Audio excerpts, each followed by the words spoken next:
Европска унија Западен Балкан воз во слеп колосек. Западниот Балкан замрзнат на полуок рок. Северна Македонија je napravila ogroman korak, a Evropska unija joj ne stoji sa strane kako bi trebala. Bulgaria's veto is an unfair obstacle and it's politically very damaging. But it's not the main problem with an accession process which at the moment does not work for anyone.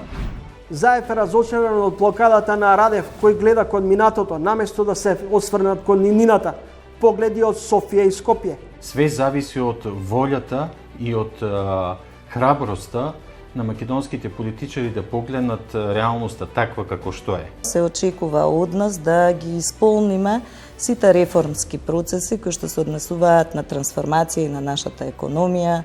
И овие локални избори, како и на сите предходно, на граѓаните не им е толку битно дали на фотелите во општините ќе седнат лекари, професори, менаџери, економисти или бизнисмени. Гледате ново издание на емисијата Трилинг. Добро вечер. Светските медиуми, финансиските анализи, но и берзите предвидуваат енергетски ковид вирус. Најпрво недостиг, а потоа и зголемување на цените на енергијата. Македонија е увозно зависна држава. Како ќе одговориме и дали ќе се справиме со евентуалното зголемување на цените на струјата, имајќи во предвид дека перманентно растат цените на струјата на светските берзи. На почеток во ова издание на Трилинг, мој соговорник е генералниот директор на ЕСМ Васко Ковачевски. Добро дојдовте, господин Ковачевски, на самиот старт. Како ќе ги пресретнете овие ценовни шокови кои се однесуваат на енергијата? Благодарам за поканата. Многу интересна тема, актуелна тема, не само кај нас во државата, него и на глобално ниво.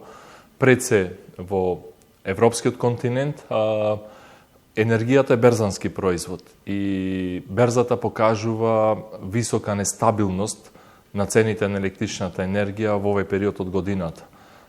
Пред само неколку месеци, на почетокот на годината, пролетниот дел, цените се движеа околу 50 до 60 евра по мегават час произведена енергија, за да во овој период, овој месец, минатиот месец, цените достигнуваат до 160, 170, па и 200 евра од мегават час, тоа значи тројно зголемување на цените, што предизвикува сериозна нестабилност во електроенергетскиот систем и кај нас во државата, но и во европски рамки. За жал, предвидувањата дека ова нема да застани овој месец или наредниот, берзата Хупекс покажува зголемување на цените во наредниот период.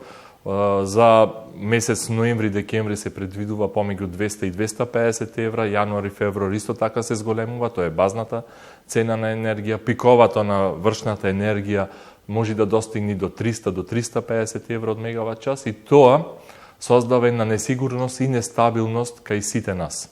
Како ќе пресретнете оваа енергетска бомба? Вие до овој момент тврдите дека нема да има покачување на цената на струјата, но за разлика од вас, Стопанската комора предупредува дека со првото нагло заладување ќе дојде до покачување на цената на струјата од 20 до 30%, но исто така нивните проекции се дека можно е да дојде и до рестрикции. Ќе има ли поскапување на струјата по нова година? Ако до сега тврдите дека до нова година ќе бидеме стабилни. Видете, кај нас во државата има два пазари. Тоа е регулираниот пазар за домакинствата, каде што имаме универзален снабдувач, тоа е Ванахом, компанијата, и тука се работите чисти и јасни. АДСМ со Еванахом има договор за континуирано снабдување со електрична енергија за домакинствата, каде што и покрај тоа што имавме обврска 65% да снабдуваме од потребите на Еванахом, а останатите 35% да ги продаваме на слободниот пазар по повисоки цени, ние со владата одлучивме да 100% го снабдуваме Еванахом до крајот на годината, со наша цена кон Еванахом од 36 евра од мегават час, и тоа значи сигурна снабдување и стабилна цена за домакинствата. И тука да бидеме јасни, цената за домакинствата до крајот на годината нема се зголеми. Правиме проекции за наредната година, да нема ценовни шокови удари, затоа што нашата компанија, АДСМ, како државна компанија, АДСМ не. Значи, АДСМ, тоа сакав да кажам. е стабилизатор на цената уште од 1 јули 2019 година, кога се воведе новиот закон за либерализација на пазарот и од тогаш ние со поддршка на владата ја држиме стабилна цената за домакинствата. Со благи покачувања минатата година, многу благо зголемување, тоа значи дека ние цената за домакинствата како државна компанија ќе ја држиме стабилна и во овој период и во период кој што следува. Сега станува вториот пазар, тоа е слободниот пазар, каде што се снабдуваат стопанството, институциите и сите оние кои што не се на регулираниот пазар. Тука настанува проблемот. Тоа е ценовниот шок кој што сега се случува. Од цените кои што беа од снабдувачите кон фирмите снабдувачи на електрична енергија, кон стопанството и институциите, цените се движа во пролетниот период околу 80 до 100 евра по мегават час. Наеднаш со зголемувањето на цената, дел од тие снабдувачи кои што има договори со стопанството и со институциите до крајот на годината, не можеа да го издржат тој ценовен шок и ги прекина договорите. Во случај на прекинување на договор од помеѓу снабдувачот и договорната страна, стопанството и индустријата и институциите одат по закон кај снабдувач во крајен случај. Тоа е ЕВН и таму цените се 2 до 3 пати, па и 4 пати повисоки. Јас можам да кажам еден пример на стопанствени кој што исто така побара електрична енергија кај нас. Тоа е компанија која што е втора или трета извозна компанија за прехранбени производи, која што работува 240 вработени, 80% од производството го работи за извоз. Цената која што имаше од 90 евра со снабдувач, договорот снабдувачот го прекина, замина кај ЕВН и сега новата понуда му е 24 денари од киловат час или, преведено во евра, 400 евра од мегават час. Тоа е 4 пати повисока цена. И сега се прашуваме, како таа компанија ќе обстане? Странците не ги интересира, тој има договори за извоз, и тоа ќе значи или ќе најди поевтина енергија и ќе продолжи со работа, или ќе ја затвори компанијата и 240 луѓе ќе останат на улица. Најавивте вклучување на третиот блок во РЕК Битола, но повторно ќе се повикам на податоци на Стопанска комора на Македонија, која тврди дека со зголемувањето на домашното производство, третиот блок нема да го реши проблемот со недостиг на електрична енергија. Ние уште во летниот период, кога почна берзата да движи нагоре со енормно зголемување на цените, направивме еден концепт како, доколку дојде до ценовен шок кон стопанството, односно слободниот пазар, како може државата, односно ние како државна компанија да реагираме. Ние домашен јаглен и производство на јаглен согласно нашата динамика го остваруваме 100% и со тоа производство на јаглен го снабдуваме ЕВН-хом. И тука е работата завршена. За колку денови имате јаглен во овој момент? Имаме ние доволно јаглен. За грејната сезона до 15 април ние имаме динамика на ископ и на производство на енергија. Ќе правите и тоа е интервентен стабилно. увоз на јаглен од Косово? Само да ви објаснам, еден од блоковите во изминатите 3-4 години ги направивме со значителни капитални ремонти. Тоа значи дека трите блока во Битола се спремни нон-стоп да работат во континуитет. Исто така сериозно инвестиравме и во капитална инвестиција во Рекосломи. Кога имаме подготвени блокови за работа, имаме недостаток на ресурс за производство на енергија, тоа е јаглен. Значи да не стои еден од блоковите во Битола во резерва и блокот во Осломе исто така затворен, конзервиран, направивме план интервентен како да излеземе во пресред на стопанството, да набавиме јаглен, да произведиме електрична енергија, таа електрична енергија со тој набавен јаглен да ја продадеме по цени пониски од берзанските цени, а при тоа компанијата и државата да остварат профит. Значи, да не се разбереме погрешно, таа цена нема да ја продаваме по 36 евра како за ЕВН-хом, односно за домакинствата. Таа цена ќе оди спрема берзата, нешто пониско од берзата, за да може стопанството да се стабилизира, а компанијата и државата од друга страна да осварат добивка, односно профит. Господин Ковачевски, ве молам конкретно, јагленот што ќе го купи Македонија од Косово ќе чини повеќе од 50 милиони евра. Дали Македонија во старт ќе изгуби повеќе од 10 милиони евра? Јагленот ќе се набавува од регионот. Значи не сме ограничени дека јагленот мора да се набави од Косово. Значи јаглен има и во нашиот јужен сосед, во Грција. Го има и во Албанија. Го има еден дел и мали рудници кои што ги се наоѓаат во околу Струга. Го има во Бугарија. Дури го може да се транспортира и од Украина и од Русија. Значи не сме ограничени, тој е отворен меѓународен повик. Која компанија и која држава ќе се понуди, ние ќе ги одбериме најповолната понуда, согласно квалитетот, да ги исполнува техничките карактеристики, еколошките карактеристики и да има најниска цена. Да, ние имаме предвидено за набавката 50 милиони евра, меѓутоа приходот кој што треба да го направиме од тој јаглен, кој што ќе го набавиме за околу 50 милиони евра, приходот треба да биде околу 80 милиони. Рек Битола важи за еден од главните загадувачи. Што со оваа ситуација? Во рек Битола во изминатите 2-3 години се направија сериозни технолошки активности за намалување на емисијата на штетни гасови во атмосферата. Направени се низа активности и сведено е загадувањето на минимално ниво на што го продуцира рек Битола како производител на енергија од јаглен. Ние во наредните 4 години треба направиме и во наредниот период, значи наредната година ќе распишеме јавна набавка за реконструкција на електростатските филтри на блок 2 и блок 3, кои што ќе продолжат да произведуваат електрична енергија до 2031 година. Блок 1 во 2025 година треба да биде завршен со производство и на негово место треба да почне да работи нова гасна електрана. Ги следиме еколошките стандарди, подпишавме договор со Европската енергетска заедница, се обврзавме за еколошко производство на енергија и токму затоа ние сме лидер во Југоисточна Европа за почеток и континуитет на енергетска транзиција.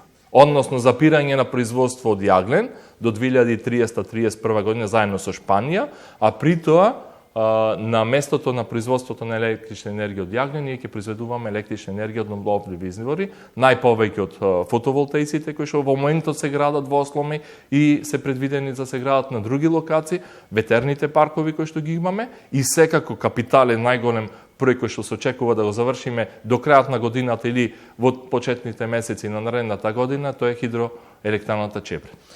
Господине Ковачевски, очино дека енергетската криза ќе потрае на светско ниво, докаде е процесот на гасификација и зошто целата оваа постапка околу гасификација која со години се најавува, се одоговлекува? Значи, ако ги имате и ги следите информациите, во изминатите 2 години 95% од гасоводот во нашата држава е завршен. Остануваат само тие 5% да се дозавршат и во моментот државата има распишано јавна набавка за секундарната и терцијалната мрежа. Тоа ќе значи дека во текот на наредната годината после неја дека ќе имаме гасификација во државата. Токму затоа ние како државна компанија најголема за производство на електрична енергија се го концепираме производството во наредниот период 2025 и натаму на 2 гасни електрани, тоа е гасната електрана во Битола и нова мала когенеративна гасна електрана во Газибаба во Скопје, која што ќе замени постоечката и која ќе значи производство на енергија и топлинска енергија и проширување на капацитетот на топлинска енергија за домакинствата во општините Газибаба и во Аеродром. Значи правиме 2 придобивки, имаме континуирано и квалитетно снабдување со електрична енергија, а при тоа даваме и топлината како енерген за загревање на домакинствата.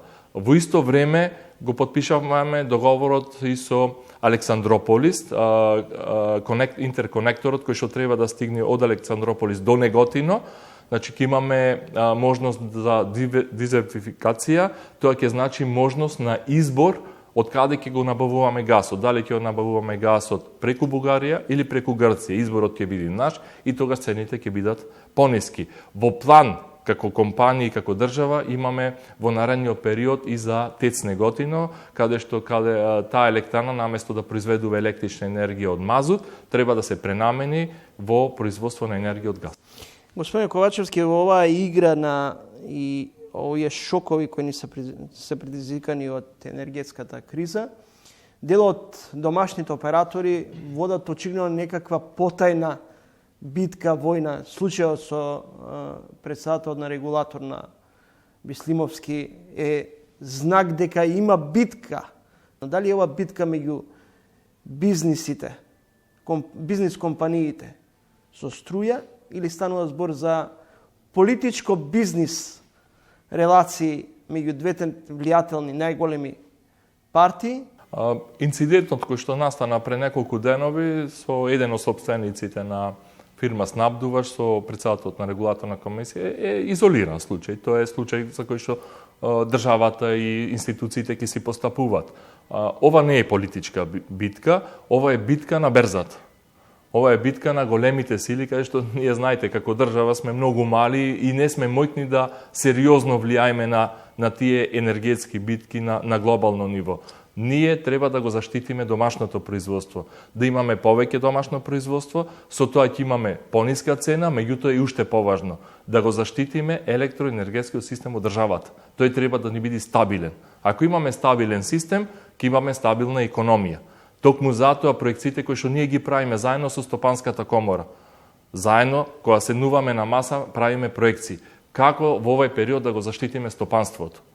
Има два начини. Или ќе увезиме скапа струја и стопанството ќе биде колапс и ќе се уништи, или ќе увезиме јаглен, тој јаглен ќе претвориме во електрична енергија, таа електрична енергија ќе ја понудиме на стопанството по пониска цена и имаме двојна добивка. Стопанството ќе се стабилизира, компанијата и државата ќе остварат профит.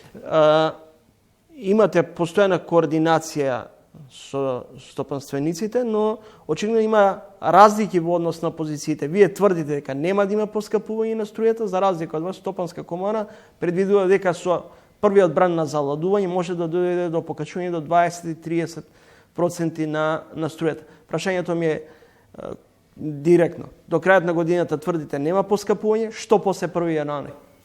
Ние имаме договор со Еванахом. Цената за домакинството до крајот на годината е регулирана од регулаторна комисија за енергетика. Наредната година се прават проекции до јули 2022 за цената за наредната година. Уште еднаш ќе кажам, ние ќе понудиме согласно нашиот производствен план доволно количество на електрична енергија за домакинствата по пониска цена, значително пониска цена од пазарните кои што се во овој момент на берзите. Слободниот пазар не можеме ние да го контролираме.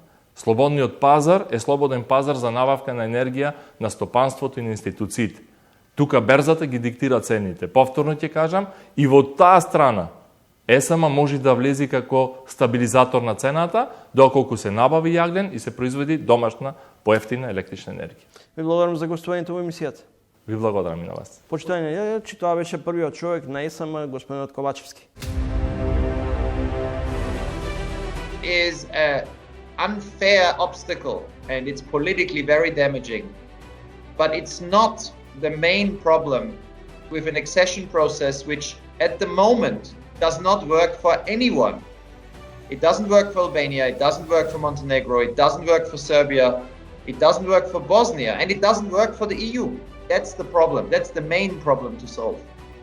Slovenija apsolutno podržava makedonski evropski put. Predsjednik Pahor je recimo nedavno na Blejskom strateškom forumu gdje je bio i vaš premijer Zoran Zaev istakao da je sramota da pregovori sa Severnom Makedonijom stoje na mesto, pošto niko do sada nije toliko žrtvovao za euroatlantski put.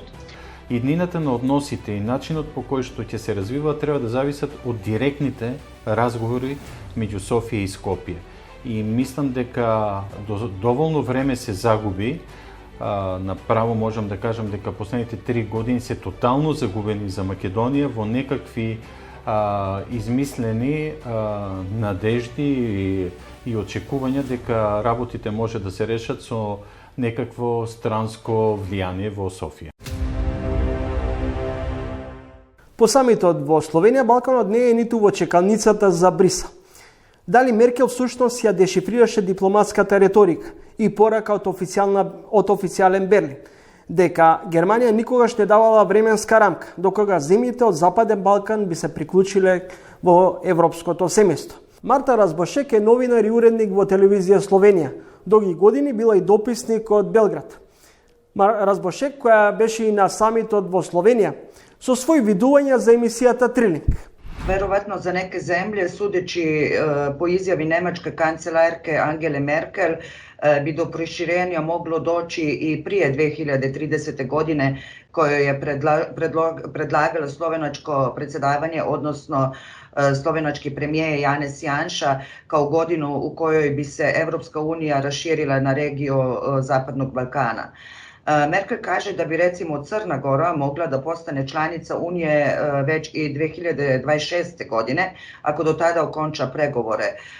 To bi mogla i Srbija, ali jasno je da su za to potrebni i neki dodatni uslovi. To zna i predsjednik Vučić. Znači, uslov je neke vrste međusobno priznanje Srbije i Kosova. Možda je takva najava Angele Merkel i posticaj za Beograd da nešto učini po tom pitanju, a jasno je da Srbija neće u takav posao bez da bi nešto i više dobila. Juče su se, kao što znamo, Macron i Merkel sastali i sa makedonskim premijerom Zoranom Zaevom i sa bugarskim predsjednikom Radevom. Posebno su ih primili i Janša, Michel i Ursula von der Leyen. Znamo da je Makedonija ispunila uslove za pregovore sa promjenom imena, što je od nje tražila Grčka, i da je sada blokira druga članica Unije. Čak je i nizozemski premijer Rutte, koji je inače skeptičan do proširenja Evropske unije na Zapadni Balkan, i rekao da je krajnje vreme da se ova blokada Severne Makedonije okonča, tako da mogu Skopje i Tirana do kraja godine ponovo početi pregovore o članstvu. Kao što verovatno znate, stajalište Slovenije po tom pitanju je vrlo jasno. Severna Makedonija je napravila ogroman korak, a Evropska unija joj ne stoji sa strane kako bi trebala. Slovenija apsolutno podržava makedonski evropski put. Predsjednik Pahor je recimo nedavno na Blejskom strateškom forumu, gdje je bio i vaš premijer Zoran Zaev, istakao da je sramota da pregovori sa Severnom Makedonijom stoje na mesto, pošto niko do sada nije toliko žrtvovao za euroatlantski put. Znači, barem političari u regionu, i slovenački i hrvatski, shvaćaju da je bivša Jugoslavija plus Albanija prirodni deo Europe, pa tako i Evropske unije. Postignuće ovog jučerašnjeg vrha EU Zapadni Balkan jeste da su i evropski zvaničnici i Michel i Ursula von der Leyen istakli da je proširenje na Zapadni Balkan strateško i da će do proširenja i doći. Nadam se da skoro. Znači, ovaj sastanak je pratilo 362 novinara iz svih zemalja Evropske unije i Zapadnog Balkana, pa i šire. Koliko sam pričala sa kolegama iz regiona, svi misle da je već krajnje vreme da do proširenja dođe. To je i moje osobno mišljenje.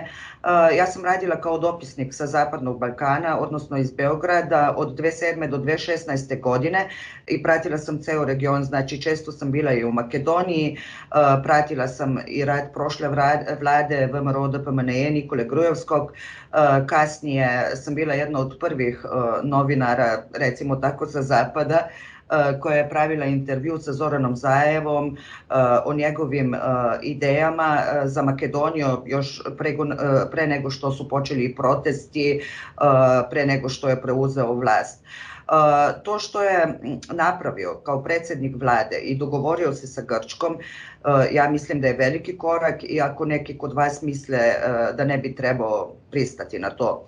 Svakako mislim da je Makedoniji i Makedoncima mesto u Evropskoj uniji i mislim da će se to prije ili kasnije i desiti. Nadam se da pre nego kasnije, pošto ako to želite, to svakako i zaslužujete.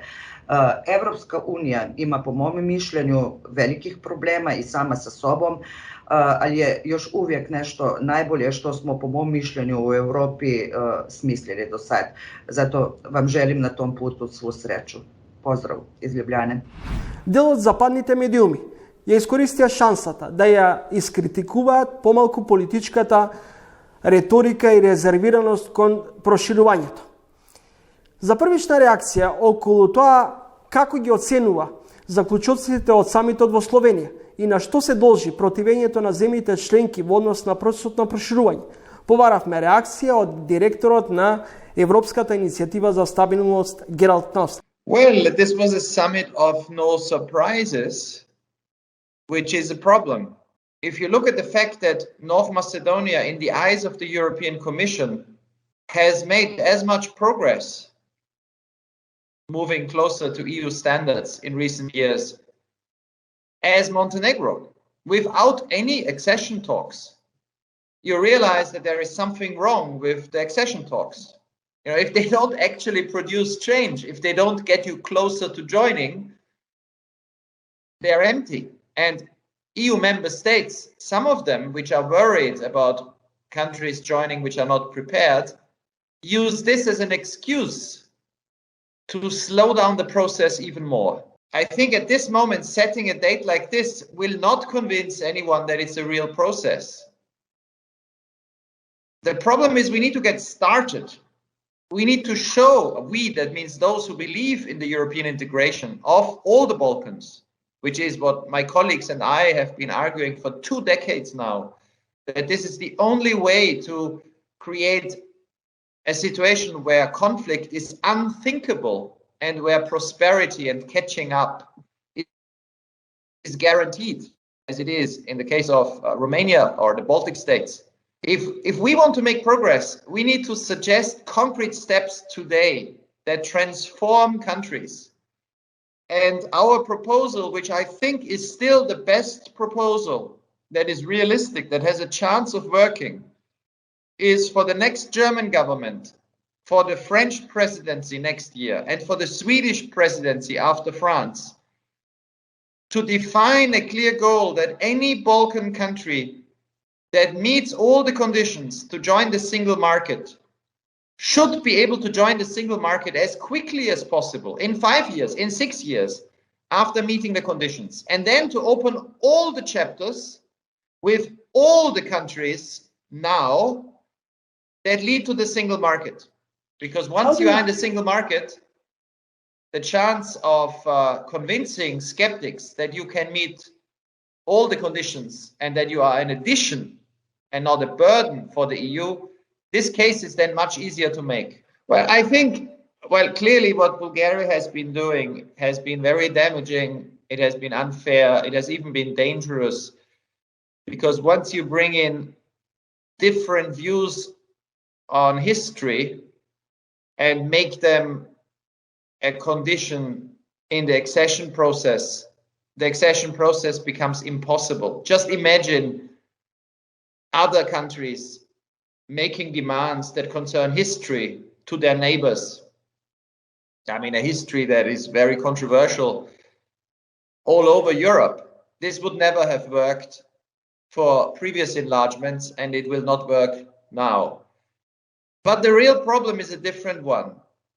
It's that even if Bulgaria would lift the veto today, even if you start accession talks tomorrow, we already have 3 countries which did start accession talks in 2005, in 2012, and in 2013 or 14. And these countries are not any closer to joining the EU today than they were 10 years ago. That's the problem. So Bulgaria's veto is an unfair obstacle, and it's politically very damaging. But it's not the main problem with an accession process which at the moment does not work for anyone. It doesn't work for Albania, it doesn't work for Montenegro, it doesn't work for Serbia, it doesn't work for Bosnia, and it doesn't work for the EU. That's the problem. That's the main problem to solve. Actually, paradoxically, I am optimistic that we will find a solution in the next year, because it is clear that the European Union has a massive interest in the stability of the Balkans, that all the neighbors that surround the Western Balkans, you know, from Italy to Slovenia to Austria to Hungary to Greece, have an interest, and that France and Germany, if they think about a way to find a common position, will naturally arrive at something like access to the single market as a first step. I am actually optimistic that the European perspective will not go away, but we should stop talking about it like an empty formula, like communist apparatchiks who talk about the arrival of communism or true socialism, which never arrives and nobody knows what it looks like. We need to become realistic, concrete, and work on goals that make a difference to people. Не можеме веројатно да бидеме лути исклучиво на политичарите во Софија. После изгледа дека Брисел за сега не гледа можности, ниту пак шанси и идеи како да го протурка процесот на проширување кој одредени земји членки го ставаат како проблем. Премиерот пак Заев е помалку разочаран од реториката на претседателот Радев. Бојко Борисов пак со порака до властите во Скопје да се вратиме на основите на договорот за добрососедство и пријателство како добра база за продолжување на диалогот меѓу Скопје и Софија. Видете, иднината на односите меѓу Българија и Македонија не треба да зависат од тоа со кого българскиот президент, премиер или министер се избори во странство или по телефон или се испраќа некаков имейл. Иднината на односите и начинот по кој што ќе се развива треба да зависат од директните разговори меѓу Софија и Скопје. И мислам дека доволно време се загуби. Направо можам да кажам дека последните 3 години се тотално загубени за Македонија во некакви измислени надежди и очекувања дека работите може да се решат со некакво странско влијание во Софија. И јас сум апсолутно убеден дека не постои држава во Европската Унија која да сака повеќе од Българија Македонија да биде дел од Европската Унија. И тоа го кажувам како човек кој што ги следи односите меѓу двете држави последните 30 години. Нема да набројувам се што се случило меѓу двете држави. Една од големите лаги која се распространува сега во Скопје е дека македонските политичари немале партнери, немале политички партнери во Софија. Ама извинете, вие сте можеби единствената држава која што нема политички партнери. Како овде иде еврокомисарот за проширување Вархелија има партнери, а вие немате. Така да све зависи од волјата и од храброста на македонските политичари да погледнат реалноста таква како што е. Иначе може да кажеме и да поставиме едно друго прашање. Како сакате да решавате прашање со една соседна држава каде што од 2 години немате амбасадор? Каква порака испраќа македонската држава на Българија од која сака поддршка за започнување на преговори со Европската Унија? Решението можеше да биде најдено уште во почетокот на минатата година, во крајот на минатата година, во почетокот на таа година и утре. Но пак повторувам, се зависи од тоа дали македонската влада ќе погледне, ќе ги види проблемите со отворени очи или ќе глуми патриотизам пред собствениот народ на кој што ќе му ја укинува иднината.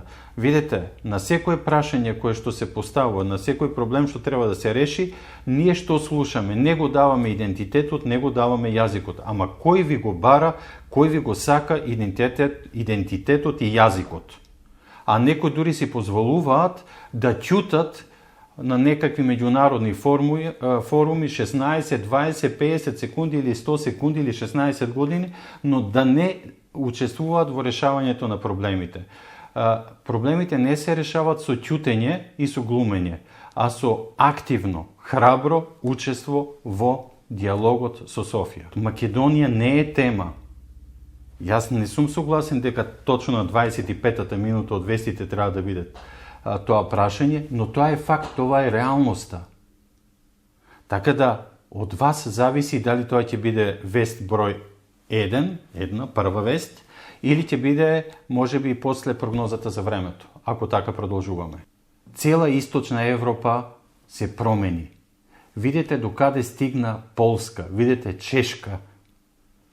Полска е еден убав пример, држава од Советскиот блок, која во моментот економски се доближува до најдобрите економски најдобрите економии од Западна Европа. И ќе ви кажам едно нешто кое што сигурно ќе биде шок како вест. 2007 година луѓето, екипата која што преговара од българска страна за членство во Европската Унија, кога ги финализира преговорите со Европската Унија, ги дава сите документи, точка по точка, глава по глава, буква по буква на Македонија, на македонската влада, за да знае по каков начин, по најбрзиот пат да стигне до членство во Европската Унија. Денеска сме 2021 година. Ниеден член од таа екипа во Софија не е побаран, не е прашан. Што треба да се направи? 14 години загубени. Се очекува од нас да ги исполниме сите реформски процеси кои што се однесуваат на трансформација на нашата економија, во социјалната сфера, политичката трансформација на сите земји на Западен Балкан и при тоа јасно земјите членки упатуваат каде треба да биде ставен фокусот, а тоа се да се засилат инвестициите, регионалната соработка, се разбира да се решат добрососедските односи и така натаму. Меѓутоа, многу голем дел од мерките и фокусот на внимание во овој документ е насочен на она што треба Македонија да испорача и земјите на Западен Балкан во некој подолгорочен период. Кој тоа треба да го испорача? Би рекла власта заедно со администрацијата. Многу важно прашање е тука улогата на администрацијата токму во испорака на ваквите барања. Имено, ако видите дека администрацијата, вака ја земете колку е важна за целиот прогрес и развој на нашето општество, таа е практично влада во акција. Таа е оперативната функција на државата и без солидна, компетентна, квалификувана, стручна администрација, ние нема да можеме да ги исполниме сите овие барања кои што ги наметнува Европската Унија, во различни сфери во општеството. Тука и улогата на администрацијата е многу важна.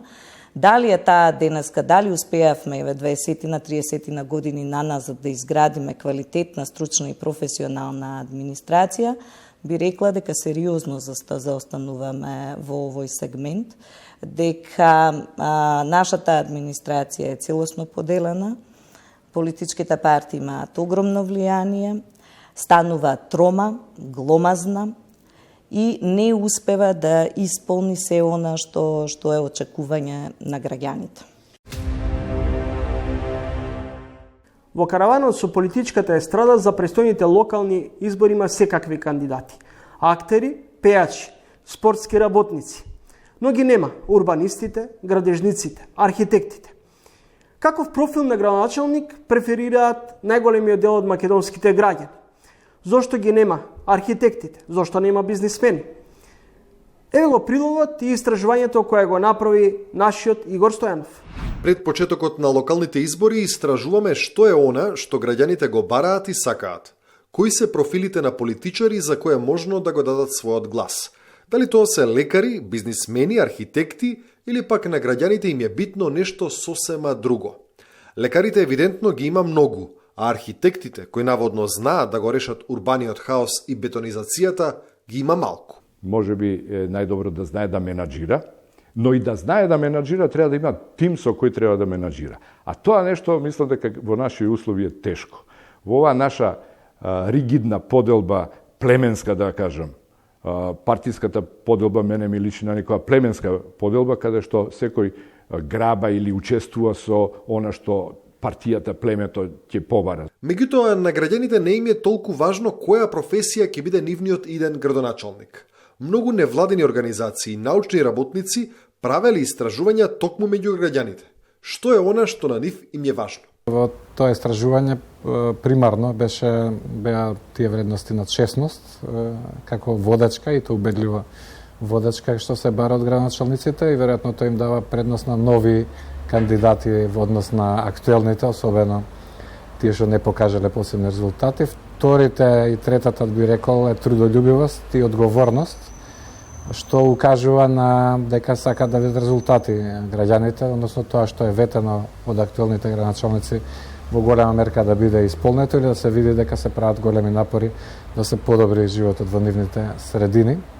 И овие локални избори, како и на сите претходно, на граѓаните не им е толку битно дали на фотелите во општините ќе седнат лекари, професори, менаџери, економисти или бизнисмени. Важно им е да бидат отворени и достапни за нивните проблеми и да го слушаат нивниот глас. Предизборието обично е периодот кога политичарите се најотворени за предлози и сугестии од граѓаните. Но веднаш штом ќе се вкотват на позициите, политичарите некако магично се затвораат и ја губат желбата да ги консултираат граѓаните при носењето на одлуките. Беше релативно висок процентот на граѓани што рекле дека немаат никаква комуникација со локалните самоуправи, нити па ги прашуваат после изборите што треба. Над 85% беше во тоа време, тоа е 2013. Постепено, особено со промената на власт, тоа малку променето на подобро, и на национално ниво и на локално, во смисла на отвореност, поголема отвореност и на владата и на општините кон предлозите на граѓаните, но од друга страна тоа па не се ефектуира во резултати. Фондацијата за развој на локалната заедница од Штип правела истражување на сите општини во Македонија, да провери колку тие вистински ги вклучуваат граѓаните во носењето на одлуките.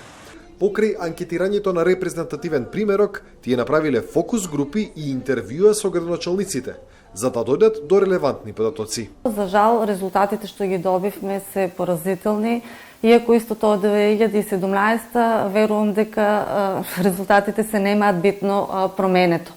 Односно дека 2/3 од граѓаните не учествуваат во процесот на донесување одлуки или на креирање политики на локално ниво.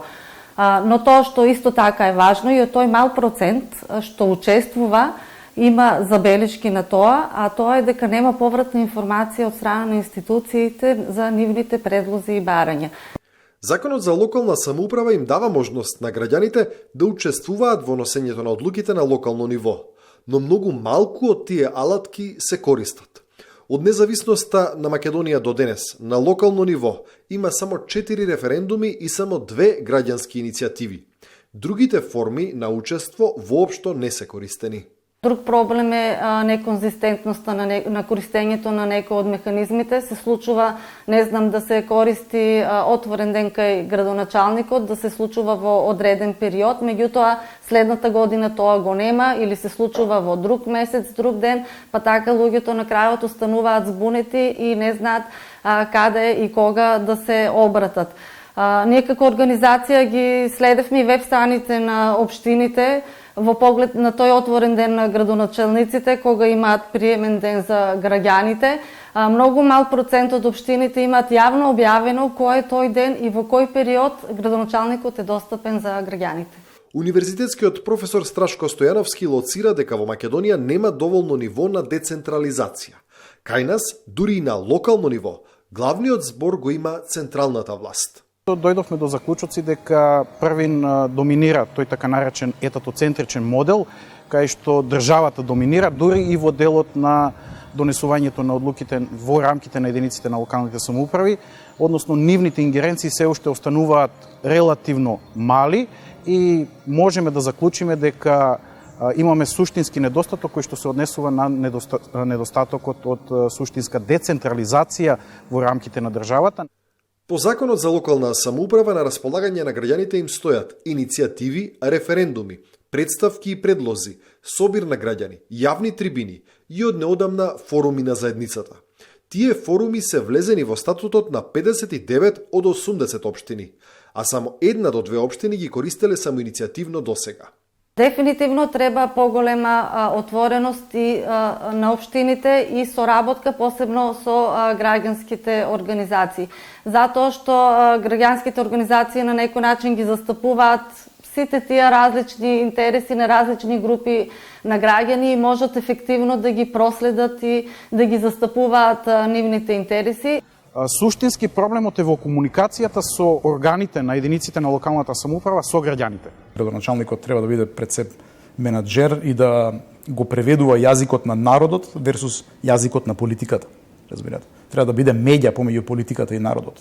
Значи треба да се работи на транспарентноста и воспоставување на некаква комуникација. И веќе лоциравме, значи поголема транспарентност во дистрибуцијата на одлуките или креирањето на одлуките преку преку медиумите, локалните медиуми и инволвирање на граѓаните директно во носење на одлуките, меѓутоа општината треба да биде таа која што ќе го повлече првиот чекор, односно да воспостави подобра комуникација преку тие урбани местни заедници, а не да очекува секогаш граѓаните да доаѓат и да се обратат во општината, особено кога се работи за поголеми одлуки или одлуки од општо јавно добро.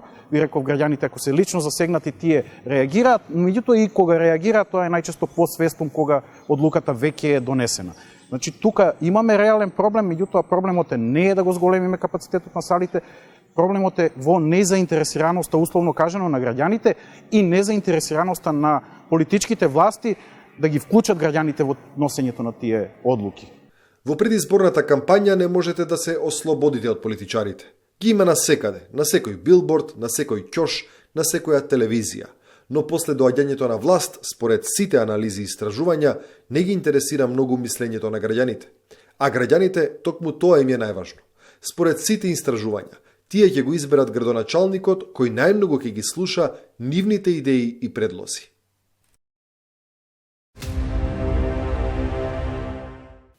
Армија на административци се напикани во државните агенции, органи и министерства. Многумина велат дека има институции кои се наменети за одредени политички, партиски влијание и апетити. И одеднаш никна идејата за отворење, поточно идејата за намалување на работното време во петок. Административците да работат половина ден. Дел од бизнис заедницата, но и дел од граѓаните, со негодување околу оваа идеја која беше пласирана во јавноста. Во ова издание на Трилинг, мој соговорник е Неда Малевска, добре дојдете во емисијата, со идејата петок да делот административците, односно администрацијата да работи половина ден, аргументот е дека така администрацијата ќе биде попродуктивна. Како вие гледате на тоа? Па дали на вистина едни вакви реформски процеси, повторно се вратам на самитот од Брдо, каде што ни велат ќе добиете инфузија финансиска од 30 милиарди евра или ќе добиете за Западен Балкан, Македонија ќе добие дел од тие средства за неповратна помош, за сите реформи што треба да ги направиме. Дали овие реформи на вистина можат да започнат со скратено работно време? Значи, мислам дека ова е сериозен проблем да нашата реформа во делот на јавна администрација и модернизација се сведе на тоа како администрацијата да работи помалку, наместо како да работи и повеќе и подобро, како со помалку ресурси да успееме да стасаме до ова што се бара од нас, за да можеме перспективно и да влеземе во овој Европски сојуз. Професорот Борче Давидковски од Правниот факултет излезе со фрапантни податоци, вели околу 300 скриени државни органи со директори, автомобили, одбори земаат пари од државниот буџет, а никој не знае што работат. Па видите, кај нас нашата администрација брои околу 1330 институции и факт е дека голем број од институциите имаат и до 10 вработени, има институции, 10 институции кои што имаат само еден вработен, а при тоа имаат огромен број на ресурси кои што ги користат, но истовремено и разноразни управувачки структури кои што исто така го оптоваруваат буџетот. Едно од нашите истражувања на Центарот за управување со промени покажа пред 4 години, и ситуацијата не е променета и денес, дека кај нас во Македонија имаме околу 3600 членови на управни надзорни одбори, кои што трошат годишно околу 2 милиони евра. Рачунајте, тоа се само надоместоци за членови на управни надзорни одбори. Ваквите трошоци, кои што предполагаат употреба на возила, на струја и така натаму ресурси, кои што државата ги користи, треба да се рационализираат. Бидејќи ако го погледнете списокот на Министерството за информатичко општество и администрација за бројот на институции, ќе забележите дека околу 140 институции имаат до 10 вработени, голем број од институции, 10 институции, во овој момент го гледав извештајот и регистарот, имаат еден вработен. При тоа имаат директор, заменик директор, членови на управни и надзорни одбори. Значи можете да најдете... Понекогаш се случува да имаме и паралелни институции. Институциите извршуваат разни функции, да, и има преклопување. Меѓутоа, тој процес на реорганизација кој што се најавува веќе долго време и слушаме за него, мора да почне некако преку некаков секторски пристап, каде што ќе можеме да видиме какви се состојбите во одредени сектори, образование, здравство, социјала, кои установи ни се потребни, па потаму да се тргне, бидејќи голем дел од овие мали институции се јавни установи, кои што понекогаш и се некоја оставштина од минати времиња. Дополнително и процесот на апроксимација во минатото бараше поделба на одредени функции, институции кои што ќе имаат извршна функција и институции кои што ќе имаат надзорна функција. И сега ние не успеавме да ги интегрираме овие институции, да ги окрупниме, направивме малецки институции кои што во однос на оваа поделба на функциите, кои што трошат големи државни ресурси. Потребна ли е рационализација? Според регистарот, пак велам според податоци кои што државата ги објавува, не сме имале толку многу административни службеници во 2016 година, тој број бил 129.000, сега е зголемен за 132.000. Вака кога гледате и 599.